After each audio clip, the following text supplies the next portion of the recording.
नमस्कार। जिंदगी के सबसे बड़े फैसलों में से एक होता है अपने लिए सही करियर चुनना, है ना? और अक्सर लोग एक बड़ी दुविधा में फंस जाते हैं कि कौन सा रास्ता चुने, एक क्रिएटिव, कला से जुड़ा करियर या फिर एक टेक्निकल, लॉजिक पर आधारित जॉब। यही वो सवाल है जो बहुत से लोगों के मन में घूमता रहता है। क्या अपनी कल्पना को उड़ान दी जाए या फिर लॉजिक और स्ट्रक्चर की दुनिया में अपनी जगह बनाई जाए? ये एक बहुत ही जरूरी और निजी चुनाव होता है। हम सब कभी ना कभी जिंदगी के इस करियर वाले चौराहे पर आके खड़े हो जाते हैं। लेकिन क्या हो अगर मैं कहूं कि इस मुश्किल चुनाव में मदद के लिए एक बहुत ही प्राचीन ज्ञान हमारे काम आ सकता है? एक ऐसा नजरिया जिसके बारे में शायद पहले सोचा भी ना हो। जरा सोचिए कि क्या हो अगर किसी के स्वाभाविक झुकाव और टैलेंट का रास्ता पहले से ही एक आसमानी नक्शे में बना हुआ हो। एक ऐसा ब्लूप्रिंट जो किसी के जन्म के वक्त ही तैयार हो गया था। तो चलिए मिलते हैं इसी दिव्य ब्लूप्रिंट से जिसे हम और आप कुंडली के नाम से जानते हैं। ये सिर्फ एक चार्ट नहीं है, बल्कि ये किसी के व्यक्तित्व और उसकी क्षमताओं को समझने का एक जबरदस्त जरिया हो सकता है। तो आखिर ये कुंडली है क्या चीज? देखिए, वैदिक ज्योतिष के हिसाब से ये किसी के जन्म के ठीक समय का आसमान का एक अनोखा नक्शा है। ये दिखाता है कि उस एक खास पल में कौन सा ग्रह कहां पर था। इसको ऐसे भी समझ सकते हैं कि ये दुनिया का सबसे पहला ओरिजिनल पर्सनालिटी टेस्ट है जिसे सितारों ने लिखा है। ये किसी के अंदर छिपे हुए नेचुरल टैलेंट और झुकाव की तरफ इशारा करता है।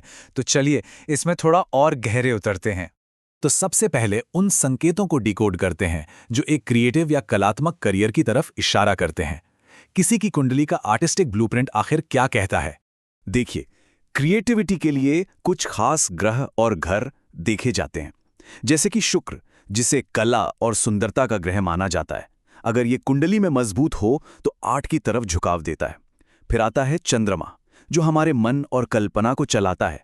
वो गहरी सोच और इमेजिनेशन देता है। इसी तरह बुध, जो कम्युनिकेशन का स्वामी है, वो लिखने बोलने की कला देता है। कुंडली में तीसरा घर खुद को एक्सप्रेस करने का होता है और पांचवा घर परफॉर्मेंस और कलाओं से जुड़ा है। तो ये तो हुई क्रिएटिव साइड की बात। अब जरा सिक्के का दूसरा पहलू भी देख लेते हैं। चलिए अब उन निशानों को डिकोड करते हैं जो एक टेक्निकल या एनालिटिकल करियर की ओर संकेत देते हैं। जब बात आती है टेक्निकल फील्ड की, तो यहाँ खिलाड़ी बदल जाते हैं। यहाँ शनि ग्रह का मजबूत होना बहुत जरूरी है, जो अनुशासन और स्ट्रक्चर देता है। फिर है मंगल, जो लॉजिक, मशीनरी और किसी भी काम को अंजाम देने की ताकत देता है। केतु रिसर्च और डेटा में गहरी समझ देता है। वहीं 10वां घर सीधे सीधे करियर और प्रोफेशन से जुड़ा है और छठा घर प्रॉब्लम सॉल्विंग और रोजमर्रा के काम को दिखाता है। तो अगर हम इन दोनों को आमने सामने रखें तो तस्वीर साफ हो जाती है। एक तरफ है क्रिएटिव साइड, जहां शुक्र और चंद्रमा जैसे ग्रहों पर जोर है।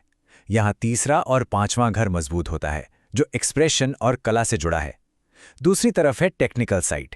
यहां शनि और मंगल जैसे ग्रह ताकतवर होते हैं और 10वां और छठा घर मजबूत होता है, जो करियर और प्रॉब्लम सॉल्विंग को दिखाते हैं।